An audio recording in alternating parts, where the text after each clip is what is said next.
എൻ്റെ പേര് ആതിര. ഞാൻ എറണാകുളം അരയങ്കാവിൽ നിന്ന് വരുന്നു. ഞാനിവിടെ ഉടമ്പടി ആദ്യമായി എടുത്തത് ഒക്ടോബർ 22 2022 ഞാനൊരു നേഴ്സാണ്. ഞാൻ ഏപ്രിൽ എൻ്റെ കോഴ്സ് കഴിഞ്ഞു. സോ എല്ലാവരും ചെയ്യുന്ന പോലെ തന്നെ OET പോയി ചേർന്നു. മെയ് ലാസ്റ്റ് ആയപ്പം അവിടെ വെച്ചാണ് എൻ്റെ ഒരു ഫ്രണ്ട് എന്നോട് കൃപാസനത്തെ പറ്റി പറഞ്ഞത്. അപ്പോൾ ഞാൻ വിചാരിച്ചു എന്നെ കൂടെ പറ്റില്ല, എന്നും പള്ളിയിൽ പോകണം, അങ്ങനെ കുറേ കാര്യങ്ങളൊക്കെ ഉണ്ട്. സോ എന്നെ കൂടെ പറ്റില്ല എന്നുള്ളൊരു എന്തായാലും എനിക്ക് ഉറപ്പായിരുന്നു എന്നെ കൂടെ പറ്റില്ല എന്ന്.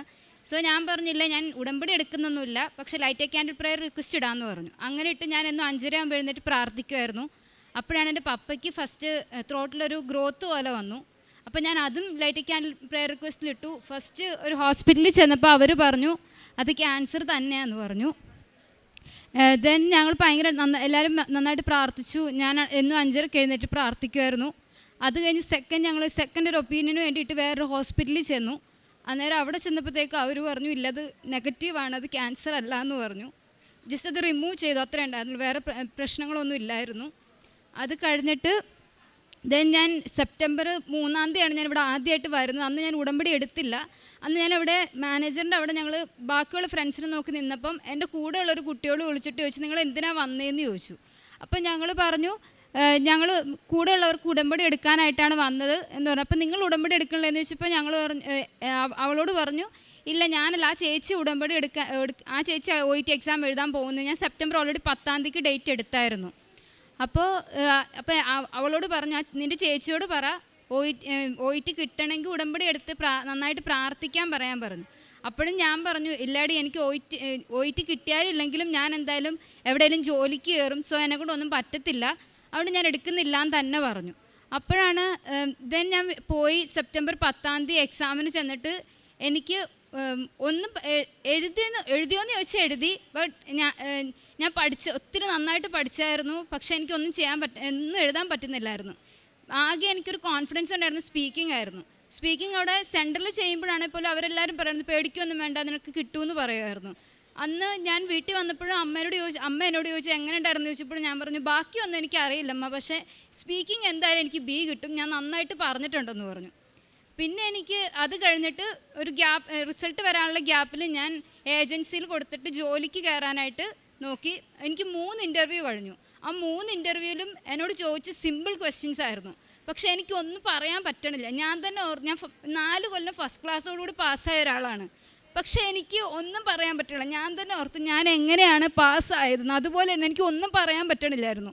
അപ്പോൾ വീട്ടുകാരും ചോദിച്ചത് എന്താ 3 ഇൻ്റർവ്യൂ നിനക്ക് ഇങ്ങനെ പറ്റണം എന്താണെന്ന് ചോദിച്ചു. അപ്പോൾ എനിക്കൊന്നും പറയാനില്ല. അത് കഴിഞ്ഞ് സെപ്റ്റംബർ ലാസ്റ്റ് ആയപ്പോഴാണ് ഞങ്ങളുടെ റിസൾട്ട് വന്നത്.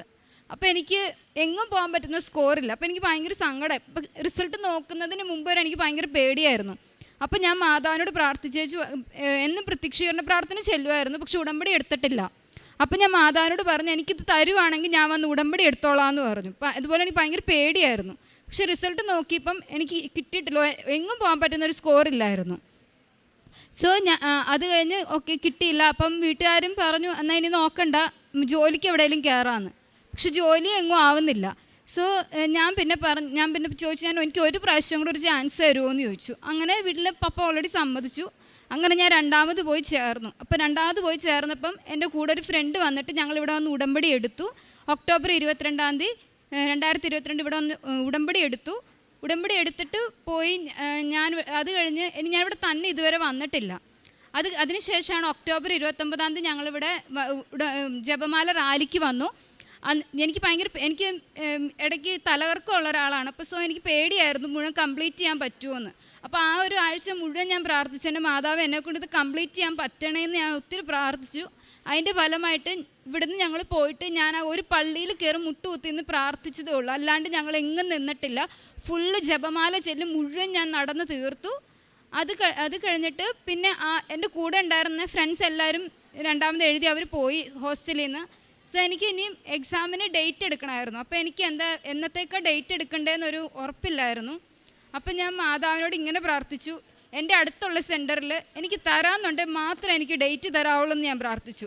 അപ്പോൾ ഞാൻ ഡേറ്റ് എടുക്കുന്ന സാറിനെ വിളിച്ചപ്പോൾ ഞാൻ ചോദിച്ചു ഡിസംബർ 3 ഉണ്ട്, ഡിസംബർ 17 ഉണ്ട്. അപ്പോൾ ഞാൻ സാറിനോട് ചോദിച്ചു, സാർ 3-ാം തീയതിക്ക് ഞാൻ പറഞ്ഞ് സെൻറ്ററിലുണ്ടോ എന്ന് ചോദിച്ചു. അപ്പോൾ സാറ് പറഞ്ഞു ഇല്ല മോളെ, അവിടെ ആ സെൻറ്ററിൽ 3-ാം തീയതിക്ക് ഡേറ്റ് ഇല്ല എന്ന് പറഞ്ഞു. അപ്പോഴും ഞാൻ കോൾ കട്ട് ചെയ്തിട്ട് ഞാൻ മാതാവിനോട് പ്രാർത്ഥിച്ചിട്ട്, മാതാവ് എനിക്ക് തരാമെന്നുണ്ടെങ്കിൽ മാത്രമേ എനിക്ക് 17-ാം തീയതി തരാവുള്ളൂ ആ സെൻറ്ററിൽ, എനിക്ക് ആ സെൻറ്ററിൽ തന്നെ വേണം താനും. എന്നിട്ട് ഞാൻ രണ്ടാമത് സാറിനെ വിളിച്ചിട്ട് ചോദിച്ചു, സാർ ഡിസംബർ 17-ാം തീയതിക്ക് ഡേറ്റ് ഉണ്ടോ എന്ന് ചോദിച്ചു. അപ്പോൾ പറഞ്ഞു ഉണ്ട്, ഡിസംബർ 17-ാം തീയതിക്ക് ആ സെൻറ്ററിലുണ്ടെന്ന് പറഞ്ഞു. അങ്ങനെ ഞാൻ ആ ഡേറ്റ് എടുത്തു കഴിഞ്ഞ് അച്ഛനെ കാണാൻ വരണമായിരുന്നു. അപ്പോൾ ഞാനിവിടെ വിളിച്ചപ്പോൾ എനിക്ക് കിട്ടിയില്ല. സോ ഞാൻ രണ്ടും കൽപ്പിച്ച് എൻ്റെ കൂടെ ആരുമില്ല. അപ്പോൾ എനിക്ക് തന്നെ പോരാൻ അറിയത്തുമില്ല. ഞാനപ്പോൾ മാതാവിനോട് തലേദിവസമൊക്കെ പ്രാർത്ഥിച്ചു, എൻ്റെ മാതാവ് ഞാൻ ഇന്ന് വരെ അവിടെ തന്നെ വന്നിട്ടില്ല, എന്നും കൂട്ടുകാരുടെ കൂടെ വന്നിട്ടുള്ളൂ. സോ എന്നെ കൂടെ ഉണ്ടായിരിക്കണേന്ന് പറഞ്ഞാൽ ഫുള്ള് ജപമാല ചൊല്ലി പ്രാർത്ഥിക്കുമായിരുന്നു. അതിനുശേഷം ഞാൻ ഹോസ്റ്റലിൽ നിന്ന് ഇറങ്ങി പകുതി ആയപ്പോൾ തന്നെ എനിക്കൊരു ആൻറ്റീനെ കിട്ടി. ആ ആൻറ്റി എന്നോട് ഇങ്ങോട്ട് വന്നിട്ട് ചോദിച്ചു, കൃപാസനത്തിൽ പോവുകയാണോ എന്ന് ചോദിച്ചു. അപ്പോൾ ഞാൻ പറഞ്ഞു അതെ ആൻറ്റി അങ്ങോട്ടാണോ എന്ന് ചോദിച്ചു. അതേന്ന് പറഞ്ഞു. അപ്പോഴാണ് ആൻറ്റി ഞാൻ ചോദിച്ചു, ആൻറ്റി വെറുതെ പോകുന്നതാണോ എന്ന് ചോദിച്ചു. പറഞ്ഞില്ല, ഇന്ന് മാതാവ് പ്രത്യക്ഷപ്പെട്ട ദിവസമല്ല മോളെ. അപ്പോഴാണ് ഞാൻ ഓർക്കണേ ഇത് ഡിസംബർ 7-ാം തീയതി ആണെന്നുള്ളത്. എന്നും പ്രത്യക്ഷീകരണ പ്രാർത്ഥന ചെല്ലുന്ന ആളാണ്, ബട്ട് സ്റ്റിൽ അന്ന് ഡിസംബർ 7-ാം തീയതി ആണെന്നുള്ള കാര്യമേ ഞാൻ ഓർത്തിട്ടില്ല. പിന്നെ എനിക്ക് ഭയങ്കര പേടിയാണ്, അച്ഛനെ കാണാൻ പറ്റുമോ എന്താണെന്നൊന്നും എനിക്കറിയില്ല. ഞാൻ പിന്നെ രണ്ടും കൽപ്പിച്ച് ആ ആൻറ്റിയുടെ കൂടെ ഞാൻ ഇവിടെ വന്നിട്ട് ഞാൻ ആദ്യം ക്യൂ നിന്നപ്പോഴൊക്കെ ഞാൻ ഫുള്ള് പ്രാർത്ഥിക്കുകയായിരുന്നു. എനിക്ക് അച്ഛനെ കാണാൻ പറ്റണേ, അച്ഛൻ്റെ ബ്ലെസ്സിങ്സ് എനിക്ക് വേണം എന്ന് തന്നെ പ്രാർത്ഥിച്ചുകൊണ്ടിരുന്ന ജപമാല മുഴുവൻ ചെല്ലുമായിരുന്നു. അങ്ങനെ ഫസ്റ്റ് അത് തുറന്നപ്പോൾ തന്നെ ആദ്യം അവർ വിളിച്ചത് എക്സാമിനുള്ളവർ വരാൻ പറഞ്ഞു. ചെന്നു, അച്ഛൻ ഇവിടെ വന്ന് കണ്ടു. അച്ഛൻ തലയിൽ കൈവച്ച്, ഒത്തിരി പേരുണ്ടായിരുന്നാലും ജസ്റ്റ് തലയിൽ കൈവച്ച് പ്രാർത്ഥിച്ച് ഒരു കാശ് രൂപ ഞങ്ങൾക്ക് അന്നേച്ച് പറഞ്ഞു, പേടിക്കുമൊന്നും വേണ്ട, എല്ലാവരും പോയി എക്സാം എഴുതിക്കോ, നന്നായിട്ട് എക്സാം എഴുതിക്കോളാൻ പറഞ്ഞു. അങ്ങനെ ഡിസംബർ 17-ാം തീയതി എൻ്റെ എക്സാമിൻ്റെ ഡേറ്റ് അതിന് മുമ്പായിട്ട് ഞാൻ ജോലിക്ക് ആദ്യം 3 എനിക്ക് ഫെയിലായി. അത് കഴിഞ്ഞ് ഞാൻ ജോലിക്ക് ട്രൈ ചെയ്യുന്നുണ്ടായിരുന്നു, പക്ഷേ എനിക്ക് ഇൻ്റർവ്യൂ ഒന്നും വരുന്നില്ലായിരുന്നു. അപ്പോഴാണ് എൻ്റെ സീനിയർ എന്നെ ഇങ്ങോട്ട് വിളിച്ച് ചോദിച്ചു, നീ ജോലിക്ക് കയറിയോ, ഞാൻ അവിടെ നിന്ന് ഇറങ്ങുകയാണ്, നിനക്ക് വേണമെങ്കിൽ ഞാൻ ഇവിടെ ചോദിക്കാമെന്ന് പറഞ്ഞു. അപ്പം ഞാൻ പറഞ്ഞു അവർ ഇൻ്റർവ്യൂ ഒക്കെ ഇല്ലേ, എനിക്ക് ഇൻ്റർവ്യൂ ഭയങ്കര പേടിയസായിരുന്നു പറഞ്ഞു. അപ്പം നീ പേടിക്കേണ്ട, ഞാൻ ചോദിച്ച് നോക്കാമെന്ന് പറഞ്ഞു. പുള്ളി അവിടുത്തെ HR-നെ വിളിച്ച സമയത്ത് ഞാൻ 2 മെഴുകുതിരി ഒരുമിച്ച് കത്തിച്ച് വെച്ചിട്ട് ഞാൻ പറഞ്ഞു, എൻ്റെ മാതാവേ എനിക്ക് 25-ാം തീയതി ക്രിസ്മസ്, അതിന് മുമ്പ് എനിക്ക് ജോലി, ഇതല്ലെങ്കിൽ വേറൊരു ജോലി തന്നേ പറ്റുള്ളൂ എന്ന് ഞാൻ പറഞ്ഞു. അങ്ങനെ ഞാൻ ആ 2 മെഴുകുതിരിയും കത്തിച്ച് വെച്ച് പ്രാർത്ഥിച്ചതിൻ്റെ ഫലമായിട്ട് ഇച്ചേരം കഴിഞ്ഞപ്പോൾ സാർ എന്നെ തിരിച്ച് വിളിച്ചേച്ച് പറഞ്ഞു, HR പറഞ്ഞു ഇൻ്റർവ്യൂവും വേണ്ട ഒന്നും വേണ്ട, അവളോട് വന്ന് ജോലിക്ക് കയറിക്കോളാൻ പറയാൻ പറഞ്ഞു. അത് ഞാൻ 3 ഇൻ്റർവ്യൂ ചെയ്തത് മുംബൈയിലെ NABH ഉള്ള ഹോസ്പിറ്റലാണെങ്കിൽ പോലും അത് ഫേമസ് ആയിട്ടുള്ള ഹോസ്പിറ്റലല്ല. പക്ഷേ ഇപ്പോൾ എനിക്ക് കിട്ടിയതെന്ന് പറഞ്ഞു കഴിഞ്ഞാൽ മണിപ്പാൽ ഹോസ്പിറ്റലാണ്, അത്യാവശ്യം നല്ല ഫേമസ് ആയിട്ടുള്ളൊരു ഹോസ്പിറ്റലാണ്. അവിടെയാണ് എനിക്ക് ജോലി കിട്ടിയിട്ടുള്ളത്. അപ്പോൾ എനിക്ക് ഭയങ്കര വിശ്വാസമായി, ഓക്കെ എനിക്കിപ്പോൾ ഇനി OIT എനിക്ക് കിട്ടും. ആ ഒരു ഭയങ്കര വിശ്വാസത്തിൽ ഞാൻ പിന്നെ മുട്ടിപ്പായിട്ട് ഞാൻ പ്രാർത്ഥിക്കാൻ തുടങ്ങി. അങ്ങനെ ഡിസംബർ 17-ാം തീയതി എൻ്റെ എക്സാമായി. അന്ന് ഞാൻ എൻ്റെ വീട്ടിൽ പോയിട്ട് തലേദിവസമാണ് ഞാൻ വീട്ടിലേക്ക് പോയത്. ഞാൻ വീട്ടിൽ പോയി അന്ന് ഞാനവിടെ വെച്ച് എനിക്ക് പേടിയാണ്, പക്ഷെ എന്നാൽ മാതാവും ഈശോയും എൻ്റെ കൂടെ ഉണ്ടെന്നുള്ളൊരു വിശ്വാസമുണ്ട്. അങ്ങനെ ഞാൻ പ്രാർത്ഥിച്ച് ഞാൻ എക്സാമിന് രാവിലെ പോയി. അവിടെ ചെന്നിട്ട് ഞാനിവിടെ സാക്ഷ്യം കേട്ടിട്ടുണ്ട്, എല്ലാവരും പറയുന്ന ആരും ചവിട്ടാത്തടുത്ത് കൊണ്ട് ഉപ്പിട്ടു എന്നൊക്കെ. അപ്പോൾ ഞാൻ ഓർത്തിൻ്റെ മാതാവ് ഞാനും അങ്ങനെ ചെയ്യാൻ പോവാ, നീ എൻ്റെ കൂടെ ഉണ്ടാവണമെന്ന് പറഞ്ഞ് ഞാൻ അതുപോലെ ചെയ്തു. എന്നിട്ട് OIT എക്സാമിന് കയറുന്നതിന് മുമ്പ് എനിക്ക് എന്താണെന്നറിയില്ല, എനിക്ക് ഭയങ്കര ധൈര്യമായിരുന്നു. അപ്പം ഞാൻ തന്നെ ഓർത്ത് എൻ്റെ മാതാവിന് എന്താ എനിക്ക് ഓവർ കോൺഫിഡൻസ് ആണോ എന്ന് ഞാൻ ഓർത്തു. പക്ഷെ ഞാൻ എന്തായാലും കയറിയിട്ട് എനിക്ക് ഫസ്റ്റ് ലിസണിങ് ആയിരുന്നു. ലിസണിങ് എനിക്ക് 2 എണ്ണം എനിക്ക് കിട്ടിയില്ല. പിന്നെ BA ഓക്കെ ആയിരുന്നു. പാട്ടാണെങ്കിലും എനിക്കൊന്നും മനസ്സിലാവുന്നില്ല. പിന്നെ ഞാൻ എൻ്റെ മാതാവ് എല്ലാം ശരിയാക്കി തരണേന്ന് പറഞ്ഞുകൊണ്ട് ഞാൻ മുഴുവൻ ബബിൾ ചെയ്ത് വെച്ചു. പിന്നെ ഞാൻ പേപ്പർ കൊടുക്കുന്നതിന് മുമ്പ് എല്ലാ ആ പേപ്പറിലുള്ള എല്ലാ പേപ്പറിനകത്ത് മാതാവിൻ്റെ കാശുരൂപം വെച്ച് പ്രാർത്ഥിച്ചു. അതിനുശേഷം ഞാൻ അത് കഴിഞ്ഞ് റീഡിംഗ് ആയപ്പം പാട്ട് കുഴപ്പമില്ലായിരുന്നു. സെയിം ആസ് യൂഷ്വൽ B&C പാടായിരുന്നു.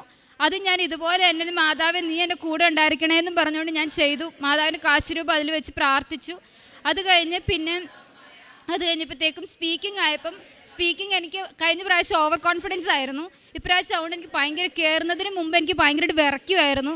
അവിടെ കയറ്റാൻ നിൽക്കുന്ന ചേട്ടന്മാർ വരെ പറഞ്ഞു, കൊച്ചെന്ത് ഇങ്ങനെ വിറയ്ക്കുന്ന, എന്താ മോൾ ഇങ്ങനെ പേടിക്കാതെ, അവിടെ ആ പുള്ളിക്കാരി ഒന്നും ചെയ്യാൻ പോകുന്നില്ല, അതൊരു പാവം ഒന്നും ചെയ്യത്തില്ല എന്നൊക്കെ പറഞ്ഞു. ബട്ട് സ്റ്റിൽ എന്നെ മുഴുവനോടെ ഇരുന്ന് വിറയ്ക്കുമായിരുന്നു.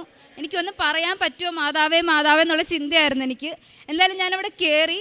അപ്പോൾ ആ പുള്ളിക്കാരി എന്നോട് മൈക്ക് ഓൺ ആക്കുന്നതിന് മുമ്പ് പറഞ്ഞു, ഇയാളിങ്ങനെ പേടിക്കല്ലോ, ഒന്നും പറ്റത്തൊന്നും, ഞാനൊന്നും ചെയ്യത്തില്ല, ഇയാൾക്ക് ഞാൻ പറഞ്ഞോളാം, 5 മിനിറ്റാണ് സംസാരിക്കേണ്ടത്, 5 മിനിറ്റ് ആകുമ്പോൾ ഞാൻ പറഞ്ഞോളാം, അന്നേരം നിർത്തിയാൽ മതി, അത്രയും നേരം ഇരുന്ന് പറഞ്ഞോളാൻ പറഞ്ഞു.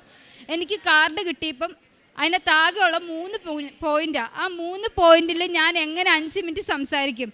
അപ്പം ഞാൻ കിട്ടിയപ്പോൾ തന്നെ ആ പ്രിപ്പറേഷൻ ടൈമിൽ ഞാൻ പ്രിപ്പയർ ചെയ്യല, എൻ്റെ മാതാവേ ഞാനിത് എങ്ങനെ പറയുമെന്നാണ് ഞാൻ ആലോചിച്ചുകൊണ്ടിരുന്നത്.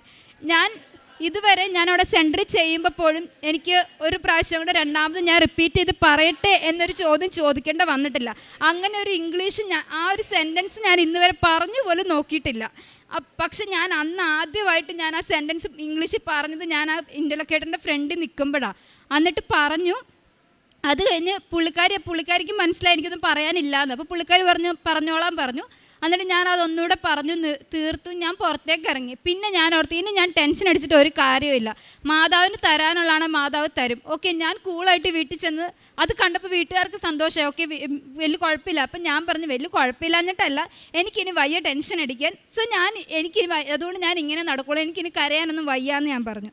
അങ്ങനെ ക്രിസ്മസ് ആയി ഞാൻ ജോലിക്ക് കയറി. ഡിസംബർ 28 ഞങ്ങൾ ജോലിക്ക് ചെന്നു. അപ്പോൾ അവിടെ ICUവിൽ ഭയങ്കര ടഫാന്ന് എല്ലാവരും പറഞ്ഞു കേട്ടിട്ടുണ്ട്. സോ ഞാൻ മാതാവിനോട് പറഞ്ഞു, മാതാവ് നിനക്ക് ഇഷ്ടം എവിടെയാണെന്ന് വെച്ചാൽ എനിക്ക് കഷ്ടപ്പെടാനാണ് വിധിയെങ്കിൽ ഞാൻ കഷ്ടപ്പെട്ടോളാം, എനിക്ക് കുഴപ്പമില്ല. സോ നിനക്ക് എവിടെ ഇഷ്ടമെന്ന് വെച്ചാൽ എനിക്ക് തരാൻ പറഞ്ഞു. അങ്ങനെ ദൈവസഹായിച്ച് ICUവിൽ അല്ലാണ്ട് വാർഡിൽ തന്നെ കിട്ടി. പുറത്തേക്ക് പോകാൻ അപ്പം എല്ലാവരോടും പറഞ്ഞു പുറത്തേക്ക് പോകാൻ അതാണ് നല്ലത്, അങ്ങനെ ജനറൽ വാർഡിൽ കിട്ടുന്നതാണ് നല്ലതെന്ന് പറഞ്ഞു. ഓക്കെ, എൻ്റെ കൂടെ കിട്ടുന്നവർ നല്ലതായിരിക്കണേന്ന് ഞാൻ എന്നും രാവിലെ ഞാൻ ജപമാല ചെല്ലുമായിരുന്നു, പ്രത്യക്ഷീകരണ പ്രാർത്ഥന ചെല്ലുമായിരുന്നു. പറ്റുന്ന ദിവസങ്ങളിലൊക്കെ ഞാൻ ഫോണിൽ കുർബാന, അവിടെ ഞാൻ ആന്ധ്രയിലാണ് വർക്ക് ചെയ്യുന്നത്. സോ അവിടെ കുർബാനയൊന്നുമില്ല, ഉള്ളതൊക്കെ ആണെങ്കിൽ വൈകിട്ടേക്ക്. അപ്പോൾ ഞങ്ങൾക്ക് അവിടെ നിന്ന് ഒത്തിരി ദൂരമാണ്, പോകാനൊന്നും പറ്റും, തെലുങ്കാണ്, ഒന്നും മനസ്സിലാവില്ല കുർബാനയ്ക്ക് പോയാലും. സോ ഞാൻ ഫോണിൽ തന്നെ കുർബാന എന്നും കാണാൻ തുടങ്ങി. അങ്ങനെ എനിക്ക് പ്രശ്നങ്ങളൊന്നും ഇല്ലാണ്ടായി. പിന്നെ അങ്ങനെ വന്ന് ജനുവരി 20 ഞങ്ങളുടെ റിസൾട്ട് വരുമെന്ന് പറഞ്ഞു. ഒരു 15 കഴിഞ്ഞപ്പോൾ തൊട്ട് എനിക്ക് ഭയങ്കര ടെൻഷൻ ആവാൻ തുടങ്ങി. പക്ഷെ ഞാൻ പറയുന്നുണ്ട്, മാതാവ് നിനക്ക് ഇഷ്ടമുണ്ടെങ്കിൽ തന്നാൽ മതി, പക്ഷേ എൻ്റെ ആഗ്രഹം എനിക്ക് കിട്ടണം, അറ്റ്ലീസ്റ്റ് UK സ്കോർ എങ്കിലും എനിക്ക്. ഞാൻ ഒത്തിരി ഒന്നും ചോദിക്കുന്നില്ല, ഏറ്റവും കുറവ് UK സ്കോറാണ്. അത് എനിക്ക് എക്സ്പീരിയൻസ് ഇല്ലാത്തതുകൊണ്ട് അത് കിട്ടിയിട്ടേ കാര്യമുള്ളൂ. അയർലൻഡ് സ്കോർ കിട്ടി എനിക്ക് കാര്യമില്ല. സോ എനിക്ക് UK സ്കോർ എങ്കിലും തരണം എൻ്റെ മാതാവേ എന്ന് പറഞ്ഞ് ഞാൻ പ്രാർത്ഥിച്ചു. അപ്പോൾ ഞാൻ അതിനു മുമ്പ് ജോലിക്ക് പോകുന്നതിന് മുമ്പ് ഞാനിവിടെ വന്നായിരുന്നു. അപ്പം ഞാൻ മാതാവിനോട് പറഞ്ഞു, എനിക്ക് കിട്ടുവാണെങ്കിൽ ഞാനിവിടെ വന്ന് അമ്മയുടെ അടുത്ത് സാക്ഷ്യം പറഞ്ഞിട്ടേ ഞാൻ എല്ലാവരോടും പറയുള്ളൂ, അതിന് മുമ്പ് ഞാൻ വീട്ടിൽ പോലും പറയില്ല എന്ന് പറഞ്ഞു. സോ എനിക്ക് 15 കഴിഞ്ഞപ്പോൾ ഞാൻ പറഞ്ഞു, എൻ്റെ മാതാവ് എന്നെ കൂടി 20 വരെ വെയിറ്റ് ചെയ്യാൻ പറ്റത്തില്ല, തരണ്ട, അതിന് മുമ്പ് റിസൾട്ട് ഒന്ന് പബ്ലിഷ് ചെയ്യാൻ പറയാൻ പറഞ്ഞ് ഞാൻ പ്രാർത്ഥിക്കുമായിരുന്നു. അപ്പോൾ തലേദിവസം ഒരു 17 ആയപ്പോഴത്തേക്കും എല്ലാവരും പറഞ്ഞു റിസൾട്ട് നാളെ വരുമെന്ന് പറഞ്ഞു. അപ്പോൾ തൊട്ട് എനിക്ക് ടെൻഷൻ തുടങ്ങി പിന്നെയും. അത് കഴിഞ്ഞ് ജാനുവരി 18 ഞാൻ ഡ്യൂട്ടിയിലായിരുന്നു. അപ്പം എൻ്റെ ഫോണിൽ അല്ലാത്തപ്പോൾ റിങ് ചെയ്യാറോ ഒന്നുമില്ല, അതുകൊണ്ട് ഞാൻ കോൺഫിഡൻ്റ് ആയിട്ട് ഞാൻ പോക്കറ്റിലെ ഫോൺ ഇടുന്നത്. അന്ന് എൻ്റെ ഫോൺ ഒരു 9 മണിയായപ്പോൾ തൊട്ട് അടിക്കാൻ തുടങ്ങി. അപ്പോഴേ എനിക്ക് മനസ്സിലായി എൻ്റെ റിസൾട്ട് വന്നു എന്ന്. എനിക്ക് പേടിച്ചിട്ട് ഞാൻ ആ ഫോൺ എടുത്ത് ബാഗിലിട്ടു. ഫുൾ ടൈം എനിക്ക് 3 മണി വരെ ആയിരുന്നു ഡ്യൂട്ടി. ആ 3 മണി വരെ ഞാൻ വിശ്വാസപ്രമാണം ചൊല്ലിക്കൊണ്ടിരുന്നു. അത് കഴിഞ്ഞ് ഞാൻ റൂമിൽ അവിടെ വെച്ച് ഞാനന്ന് ബുധനാഴ്ചയായിരുന്നു. സോ ഞാൻ ഫാസ്റ്റിംഗ് ആയിരുന്നു. അപ്പോൾ അവിടെ എല്ലാവർക്കും അറിയാം, ഡ്യൂട്ടിയുടെ ഇടയ്ക്ക് ഞങ്ങൾ ഇടയ്ക്ക് ഫുഡൊക്കെ വാങ്ങിക്കുമ്പോൾ ഞാൻ അന്ന് പറഞ്ഞു എനിക്ക് വേണ്ട, ഞാൻ ഫാസ്റ്റിംഗ് ആണെന്ന് പറഞ്ഞു. പക്ഷേ എന്താണെന്നറിയില്ല, അന്ന് എൻ്റെ കൂടെ ഉള്ളൊരു കൂട്ടുകാരി എനിക്ക് സ്വീറ്റ്സ് തന്നു. അപ്പം ഞാൻ പറഞ്ഞില്ല എനിക്ക് വേണ്ട, ഞാൻ ഫാസ്റ്റിംഗ് ആണെന്ന് പറഞ്ഞു. അപ്പോൾ അവൾ പറഞ്ഞു ഓക്കെ ഫാസ്റ്റിംഗ് തീരെ സമയമായല്ലോ, അപ്പോൾ നീ ഇത് കഴിച്ചുകൊണ്ട് നീ തുടങ്ങാൻ പറഞ്ഞു. അപ്പോഴും ഞാനത് എൻ്റെ മാതാവ് ഇവൾ ഇത്രയും നിർബന്ധിക്കുമോ, ഞാൻ എന്നാ ചെയ്യണേ? അപ്പം എനിക്ക് മനസ്സിൽ നിന്ന് കുഴപ്പമില്ല, നീ കഴിച്ചോ, സ്വീറ്റ്സ് അല്ലേ, സന്തോഷത്തിൻ്റെ അല്ലേ, നീ കഴിച്ചോ, അവളുടെ സന്തോഷത്തിന് അവൾ തരുന്നതല്ലേ എന്നുള്ളത്. ഓക്കെ, ഞാനപ്പോൾ കഴിച്ചു. ആ നേരത്തേക്കും അത് കഴിഞ്ഞപ്പോഴത്തേക്കും അത് കഴിഞ്ഞ് ഞാൻ തിരിച്ച് ഹോസ്റ്റലിൽ വന്നു കഴിഞ്ഞപ്പോഴത്തേക്കും ഞാൻ 2 മെഴുകുതിരി എടുത്ത് ഒരുമിച്ച് കത്തിച്ച് വെച്ചിട്ട് പ്രത്യക്ഷീകരണ പ്രാർത്ഥനയും ചൊല്ലി ഒരു ജപമാലയും ചൊല്ലിയിട്ടാണ് ഞാൻ എൻ്റെ റിസൾട്ട് നോക്കിയത്. റിസൾട്ട് വന്നപ്പോൾ എനിക്ക് എല്ലാ മൊഡ്യൂളിലും B തന്ന് എൻ്റെ മാതാവ് എന്നെ അനുഗ്രഹിച്ചു. എനിക്കിപ്പോഴും അറിയില്ല എനിക്ക് ആ ഫുൾ B എങ്ങനെ കിട്ടിയെന്ന്. പക്ഷെ എനിക്ക് ആരോട് പറയാൻ പറ്റാത്തൊരവസ്ഥയായി. ബിക്കോസ് ഞാൻ അമ്മയ്ക്ക് ഓൾറെഡി വാക്ക് കൊടുത്തതാണ്, ഞാൻ ഇവിടെ വന്ന് പറഞ്ഞിട്ടേ ഞാൻ പറയുള്ളൂ ആരോടെങ്കിലും എന്ന്. അപ്പോൾ വീട്ടിൽ വിളിച്ചപ്പോൾ ഞാൻ പറഞ്ഞു ഇല്ലമ്മ എനിക്ക് കിട്ടിയില്ല, 2 Bയും 2 C+ഉം കിട്ടിയേ, ക്ലിപ്പിംഗ് സ്കോറേ ഉള്ളൂ എന്ന് പറഞ്ഞു. എന്നോട് ചോദിച്ച എൻ്റെ ഫ്രണ്ട്സിനോട് എല്ലാവരോടും ഞാൻ അങ്ങനെ തന്നെയാണ് പറഞ്ഞത്.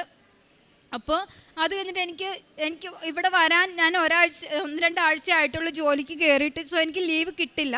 അപ്പോൾ ഞാൻ അതിനു മുമ്പ് രജിസ്ട്രേഷന് വേണ്ടി പോകാൻ ചോദിച്ച പിള്ളേർക്ക് പോലും അവർ ലീവ് കൊടുക്കുന്നില്ല. അപ്പോൾ എനിക്ക് കൺഫേം ആയി എനിക്ക് ലീവ് കിട്ടില്ല. അപ്പം എനിക്ക് ഭയങ്കര സങ്കടമായി. 1.5 ആഴ്ചയോളം ഞാൻ അങ്ങനെ തന്നെ ഇരുന്ന് ആരോട് പറഞ്ഞില്ല. അപ്പം എൻ്റെ വീട്ടിൽ നിന്നൊക്കെ പറഞ്ഞു, നോക്കി ഇത്രയും കിട്ടിയില്ല, നീ രണ്ടാമതൊരു എക്സാമും കൂടെ എഴുതി. ഞാൻ അവരോട് എങ്ങനെ പറയണം, എനിക്ക് കിട്ടിയിട്ടുണ്ടെന്ന് പറയാനും പറ്റത്തില്ല.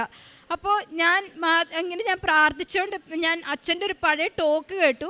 അതിനകത്ത് അച്ഛൻ ഇങ്ങനെ പറഞ്ഞു, നമ്മൾ മാതാവിനോടുള്ള സാക്ഷ്യം നമുക്ക് സ്റ്റേജിൽ കയറി നിന്ന് മാത്രമല്ല, നമുക്ക് നമ്മുടെ ബാക്കിയുള്ള കൂടെ ഉള്ളവരോട് നമുക്ക് അമ്മ തന്ന അനുഗ്രഹം നമ്മൾ പറയുന്നതും ഒരു സാക്ഷ്യമാണെന്നുള്ളത്.